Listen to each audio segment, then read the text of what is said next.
after a sad moment, knowing that Stark Varg no longer is the best. So we get back to dirt bike culture. What is the most important part of a dirt bike? Suspension.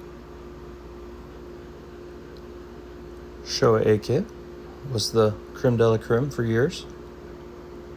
$9,000 used.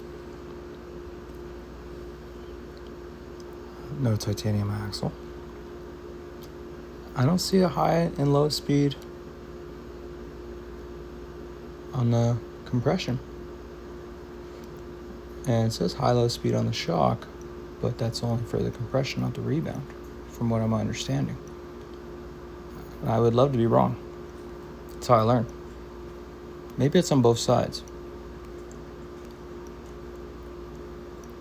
Possible, that shock.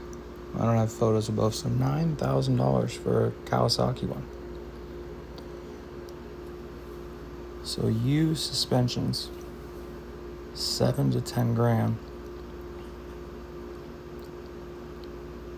I still think the KYB is the way to go.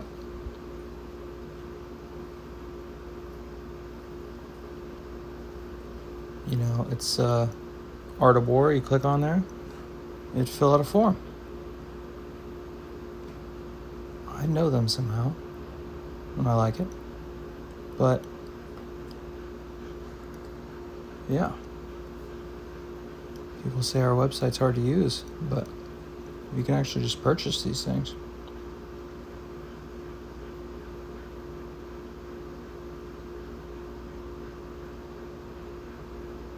And I was trying to go to Technical Touch, because that's what everyone uses, right?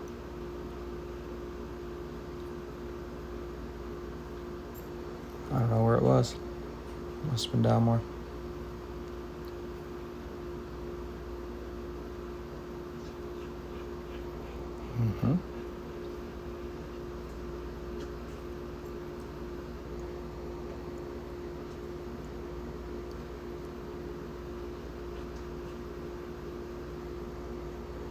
I don't really want fork parts.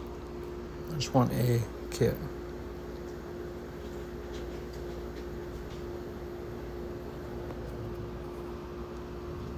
Okay.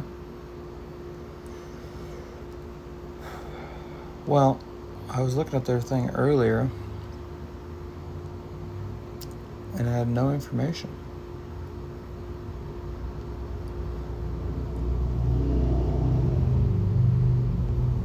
I'm clicking, don't worry. It's not doing anything though. Anyways. Yeah, there's just not much information on it. Yeah, you can call Kawasaki, but that's Showa.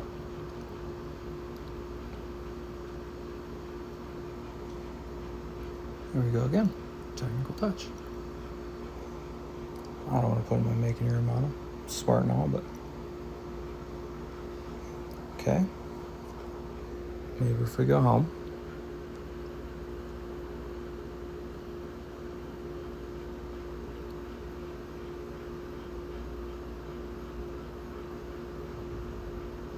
Kit suspension. There we go. Yep, I'm gonna have to say our website's not hard to use. At least their site's loading pretty good. But there's nothing here. So we're gonna put in our exact year model. It's gonna load.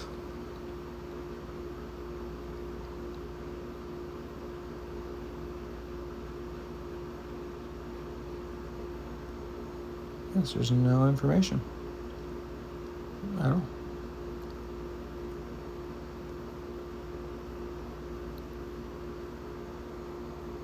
I don't know what I'm buying.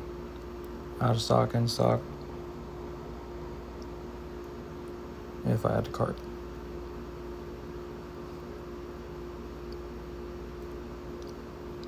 But they have a recapture thing here. You know, that's important. Okay, still loading.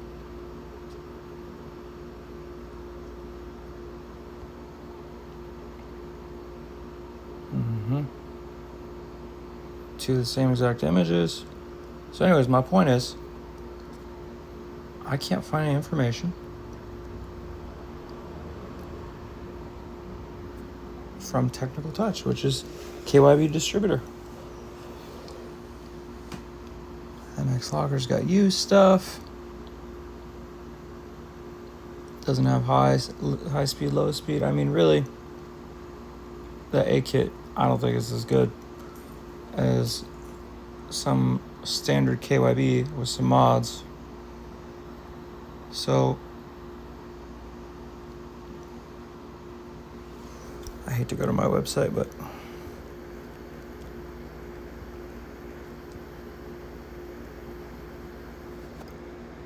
we're gonna just do exact because I don't have time for this. Let's see what happens here. Oh, there we go. Tuning from us. A kit, B kit, shocks. We're all number one right there, but I'm just gonna click right here because I can. So, a lot of companies offer a lot of stuff. Thicker fork tubes, Kashima coating that wears off, billet lugs. So the mid valve, oversized rods, high speed, low speed compression, high speed, low speed rebound. Cone valve has that stuff. You know, they do make a 52 millimeter fork from WP. We've had a few of those, but no one actually liked them that wrote them. But there's been some cool stuff. So I know the cone valves is fun, but really, actually, we're gonna go back because this is what I would do. You do a B kit. What's a B kit? You start with a standard set of forks. You do the coatings you want.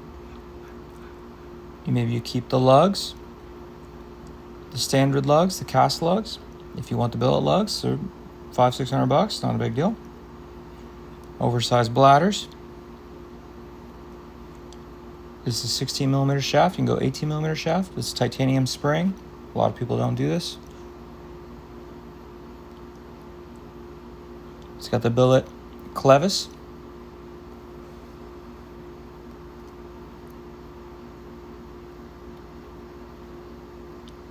So this one doesn't have the high speed, low speed on this KYB, but it can be done. So beyond the coatings, I think titanium fork tubes for less stiffness, more rigidity. Your bike goes exactly where you want it to. Graham was telling me that a fork moves at the axle, front to rear. So towards the frame, towards the front fender, up to 5 inches. So that's why I think titanium fork tubes, titanium shock springs, titanium fork springs, single function. Yeah, billet lugs are cool. Cast aluminum, billet aluminum, I'm guessing there's some less flex there. Titanium axles, it's important. But as you can tell, that $9,000 kit we just looked at didn't have a titanium axle, so that's preference. Some people don't like it too stiff, but they think then you just need to dial in your suspension.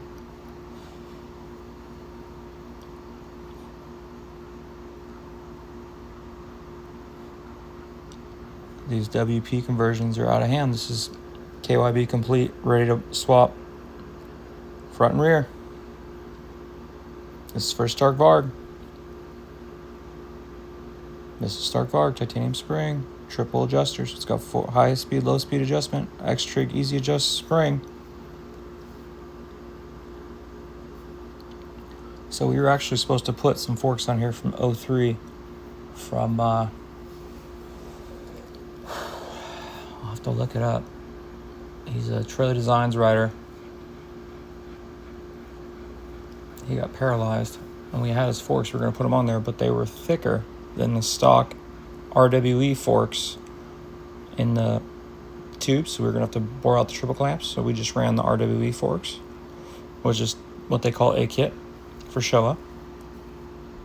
But yeah, the KYB stuff's just so much better. So B kit's what I would go with, because you get all the fun you can put in all the stuff you want internally.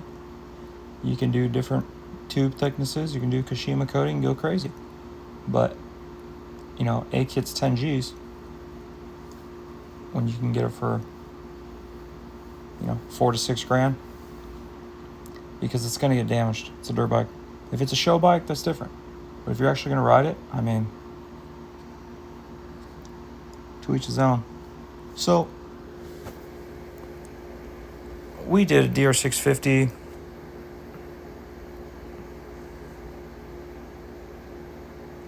I don't think I can spell it today, or any day. And, okay, here we got Pro Cycle. A little tiny bladder. We got some little cartridge clicks in, $2,000. DR650 rear weird ass shock for $700. $1,150 for some cartridge kits. Now there's a Cognate that makes a kit, and someone, they just messed with me a lot. They're like, oh, the Cognate's the way to go.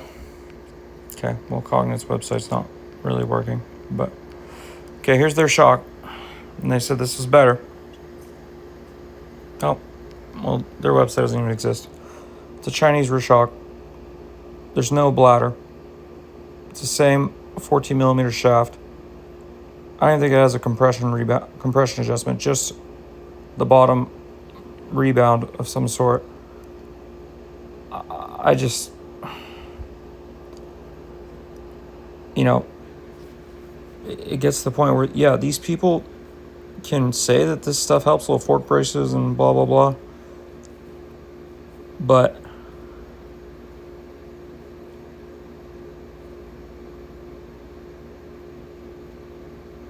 you just can't.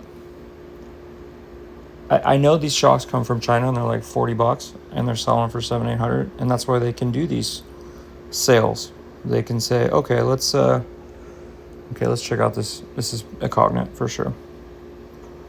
Let's check out this. Okay, this one looks like it has high speed, low speed. Okay, cool. Looks a bit better. Still a 14 millimeter shaft. I can tell from a mile away. Things. Look at that clevis. It's like fucking for a kid's bike.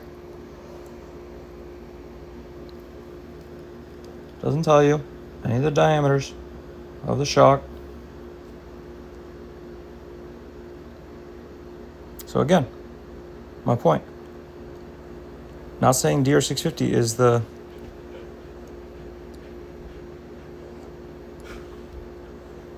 end all be all. But that's pretty sad. You can't find me.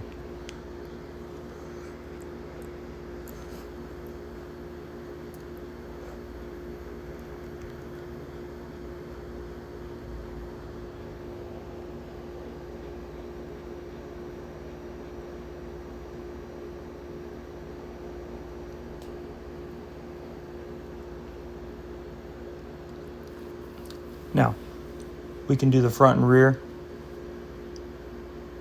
for about $3 grand. It doesn't have to be crazy. Here you go. WP in there. WP in the front.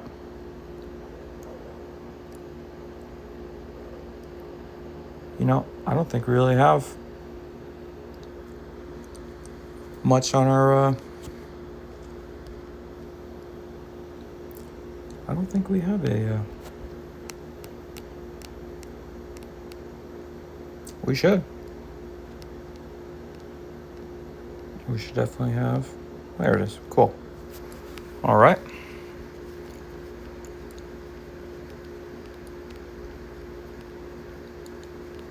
Carb, pipe, closed cartridge forks, like all the people want on their KTMs, which is super old.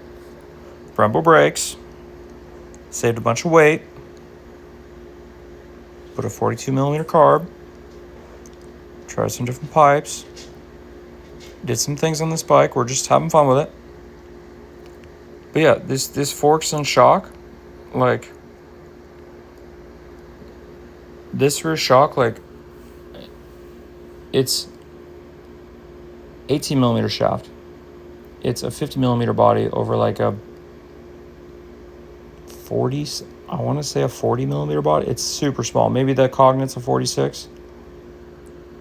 Like, this shock is massive compared to that. This is a big bike.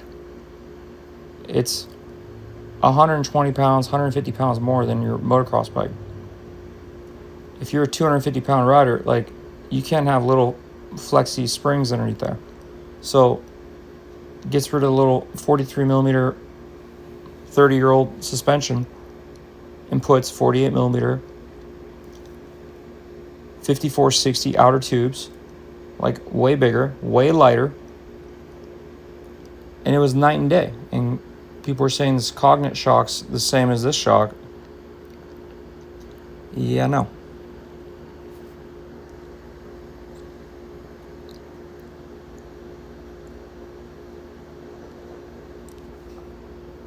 I don't think I have any.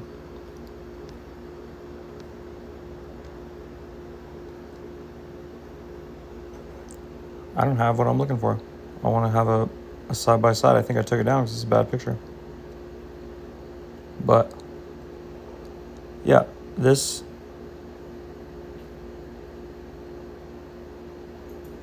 shock is massive. And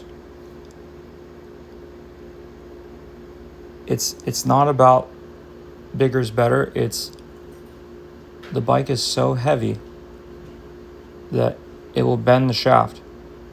And they're selling shocks without bladders. The stock shock's better than the Cognite. It already has these things. You can adjust. You can make it work better than the Cognite. You don't have to get a crazier shock. But if you're going to do the upgrade, you might as well get something that's 30% bigger in every way for a bike that's massive. So that's always been the thing. 18 millimeter shaft, high speed, low speed compression, progressive springs. It's like allowing for more travel. All this stuff is just the bladder size. We really got to think about when we say it's an upgrade, or like aftermarket products got a bad name because OEM is actually better in most shapes.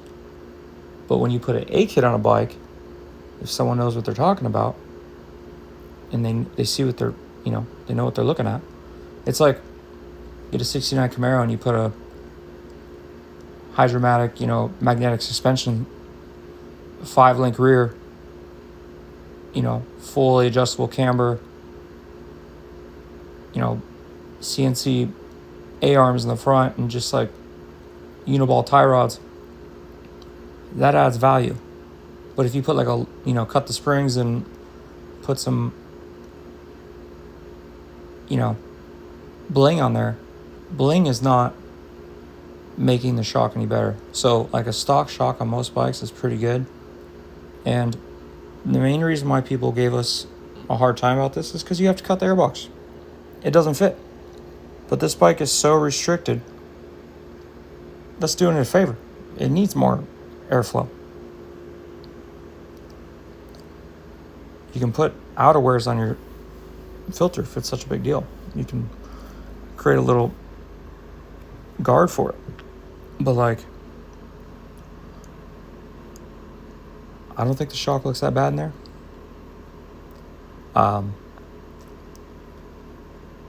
You can do so many things to every bike. There's opportunities. It's just as far as you want to go. Like resto mods are as far as people want to go. And then there's a realistic level. And that's where I try to stay.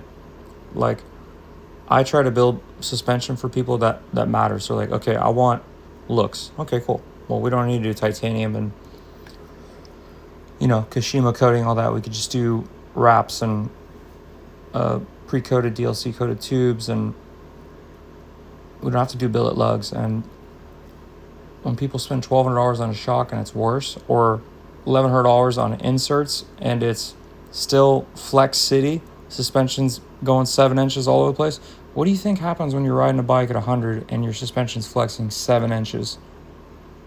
Like, I've watched me land, and I've watched other riders land, and it's like the whole bike twists, and that's why titanium's so good. That's why the right suspension's so good. That's why the right wheels are so good. People don't realize that when you build a bike with the proper wheels, so like people get mad because you have to replace the,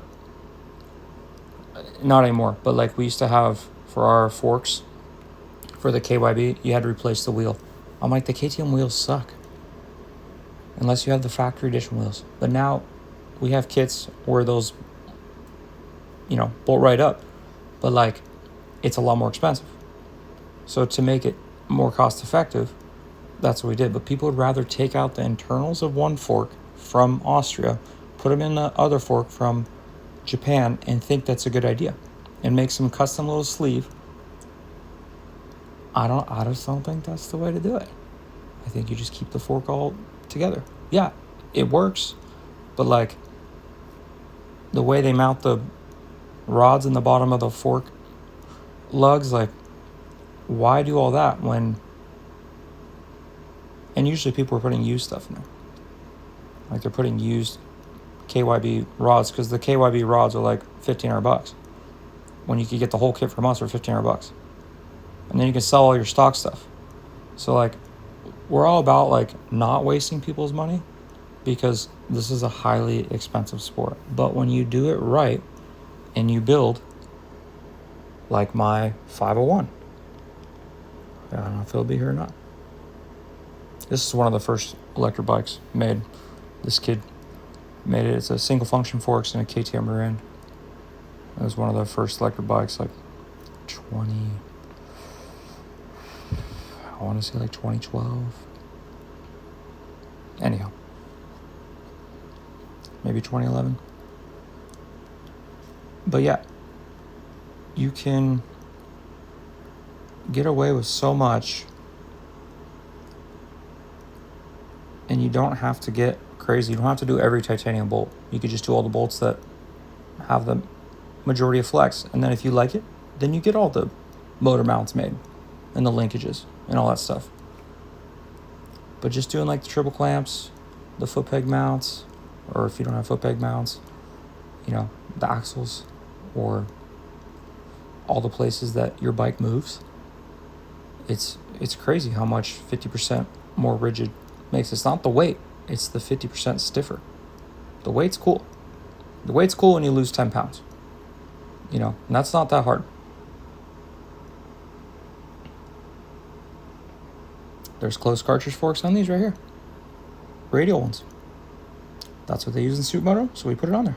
On the Stark Varg.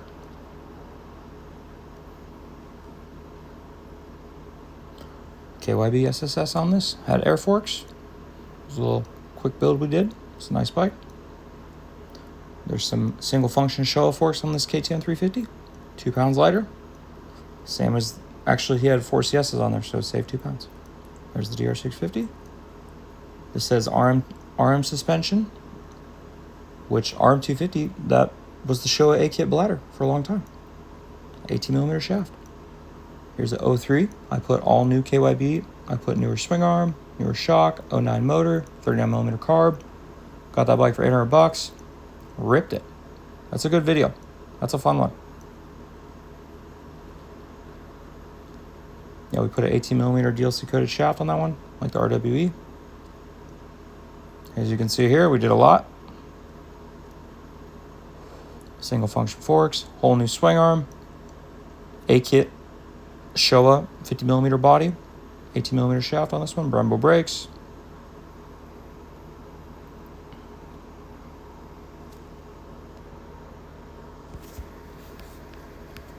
Okay, and this is my bike. We just did a SXF shock, so it's a little bit longer. We didn't even coat this bike's.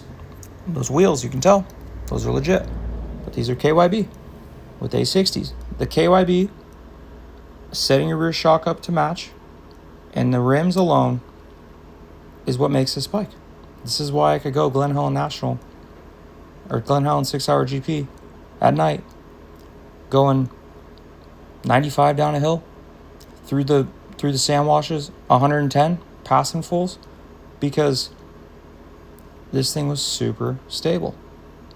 Yeah, it had 60 plus horse, but it could handle it. No stabilizer. I almost did lose it one time though. And that's why I like the ones with the spanner nut, which is, people are like, oh, you're using a Yamaha triple clamp. No, it's got a spanner nut, so you can tighten the steering races down, unlike the KTMs that snap in half. So it's like, people question what we do, but it's like, why make it so difficult? Could we put a track shock on here with a lot more adjustment? Could we do a full A kit on this bike? Yes. And getting older, yes, I would like to appreciate that more. But suspension is so good. I mean, if you look at the freestyle riders, like the kids that are riding Supercross, even the fastest guys you see ride, a lot of them don't have crazy stuff done to their bikes. Deegan's not even running the billet caliper he gets from Nissan. He's running the stock caliper. Why? I have no idea. People buy this $1,100, $1,200 calipers, $1,500 calipers from us. He's running the stock one. No clue why that's even a thing. Not even Cerakote, dissipate heat, nothing. Nothing special. So you don't need this crazy stuff. It's just cool, and I'm all about it. But like, you buy this bike, you put 20 grand into it, it's a works bike. But you could drop 100 grand. You could drop $250,000. Ricky Carmichael's forks were $250,000. That's when the original A kits. So, moral of the story is, do stuff that makes a difference. It's cool to do graphics and plastics and spend all that money, but they just get scratched. If you set up suspension and set up wheels, they may get scratched, but they're still going to work. And they're going to change the way you ride. So that's what I've always been about. And that's why our builds have never blown up, because there's a 44 millimeter throttle body in there. There's a complete SMR top of the head in there. There's a 11,000 plus RPM ECU in there. The taillight, you don't even know it's there. These wheels, you never touch the spokes. We got rid of all that Brake Tech Magura stuff. It's all Brembo. We got radial master cylinder on top because I want this thing to stop. I'm not worried about arm pump. KYB forks. 10,000 lumen headlight. Like, do stuff that matters. Stock header pipe, because the stock header pipe's huge. But a nice slip-on. Did I have to go titanium? No. But at the time, we were getting good deals in FMF, so I think that was only like $400 for us. But those are like $800. It's like, you don't need that. Oh, I could have different tank because the color. No, I just wrapped it. People hate on the color wrapped. Who cares? I'm just wrapping it so it doesn't get hot. That's it. Works for me. So, try to think of your build as a whole. Do things that are going to make a difference. Instead of spending $5 grand on titanium, spend $1,000 on titanium or $500 on titanium. Instead of spending $10,000 on suspension, spend $4,000 to $5,000, maybe $6,000 to $7,000 if you're gonna go hit 200 foot plus jumps and try to enter Supercross, or you're gonna improve your riding substantially. Wheels, if you're gonna ride the bike, don't skip on wheels. Like, it destroys me to see people put these cheap wheels. When I used to part out bikes and then put cheap wheels, and the cheap wheels would sell. That's what's funny. The cheap wheels would sell faster than the OEM wheels. Even though the OEM wheels were Excel, they weren't out of true, they weren't loose, they were straight. And those other ones, like, the sprocket's about to fall off because they're just, they're hollowed out, the holes in there. And the bearings, where are you going to get the bearings? Because they're just oddball sizes. Stock pegs on this one, because the pegs on this are pretty good. Japanese bikes, not the case. Every bike has its piece that it needs to be great. Some more than others. And we just learned from our last video. Stark Varg, I was like, man, this thing's really going to shut me down business-wise because it's just the ultimate bike. Well, not for another 6 months to a year, more than I was expecting, because you go buy a used one.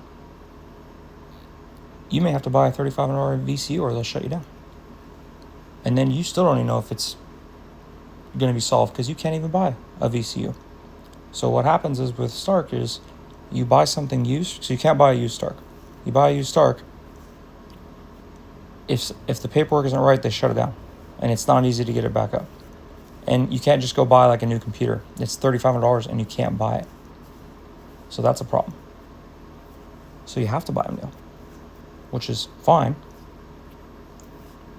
But when you get a $16,000 Stark, by the time you get it here, and then you do lights, suspension, let's say you want to run some better pegs, you want to do some better brakes, it's still a $30,000 bike, and then it can still be shut down. What if the banks get messed with? Because then Stark's just going to shut the bikes down. Like, that kind of stuff bothers me.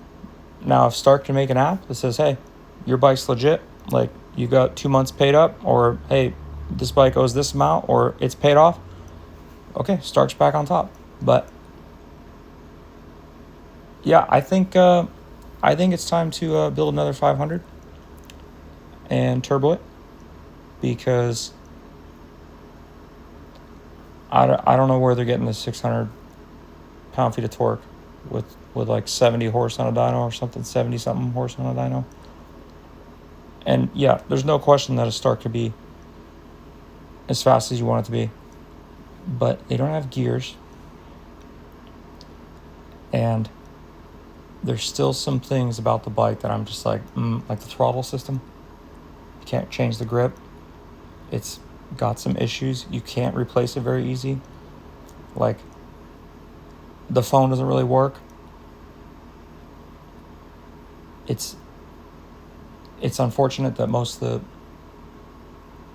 people online are trying to ruin like the customer service side of Stark, so they'll just ruin it for everyone, so we can't actually get a hold of them because they're just like, yeah, I'm not going to deal with these people. So you have to be a VIP to get a hold of them. Well, that's the only problem with the Stark is if it's not going to work all the time when you really need it to, it's not like, oh, adjust the carburetor, or oh, go down to my shop, get a different this. Like, you have to get a hold of them. You can't just like, oh, my VCU is bad today, I'm just going to get a different one. You can't. And if you have both bikes under the same account and something's wrong with your account, both your bikes won't start. And that's kind of why people like OG vehicles, or at least for me speaking, like I wouldn't mind having like a diesel manual truck, something that's just not touchable, because like I got a Ford Bronco. I'm pretty sure they can just shut that thing down. So it's just kind of like, especially nowadays, the way the world's being, that's where Tesla and Stark and these newer vehicles kind of lose their fun, because hacking is going to happen. People are going to be able to get into information a lot easier. Banks will fall left and right. If they don't adapt, which they're not,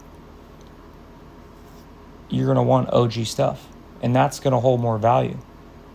Something that's 15 years old is going to be worth more than all this new stuff, because a new Porsche that you have to log into to drive, you're not going to want to do that when it's not guaranteed it will start. So less is more, and I hope people are enjoying these videos. I'm sorry if you're viewing on a desktop or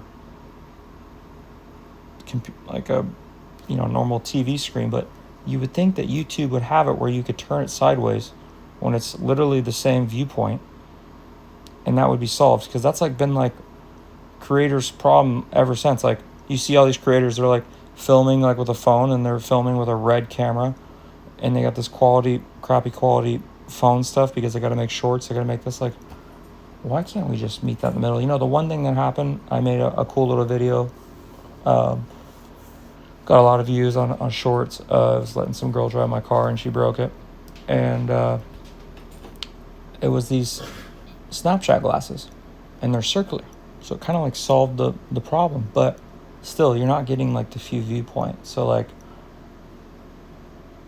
yeah, I think you should be able to like turn your TV sideways, watch it like a phone, like yeah, I'm not sure what the solution is to that, but that's kind of, I've been making videos for like 10 years, so that's why I don't put any work in these.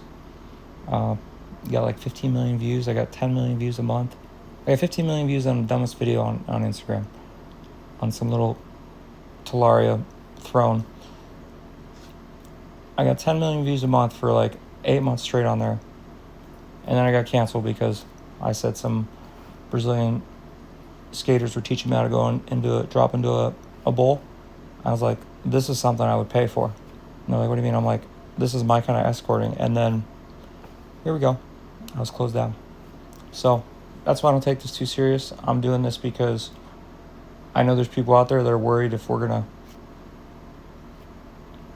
kick ass. And that's all we know how to do. We are just adjusting for the people like I've been reading. The guys that go crazy on reviews. The guys that badmouth companies.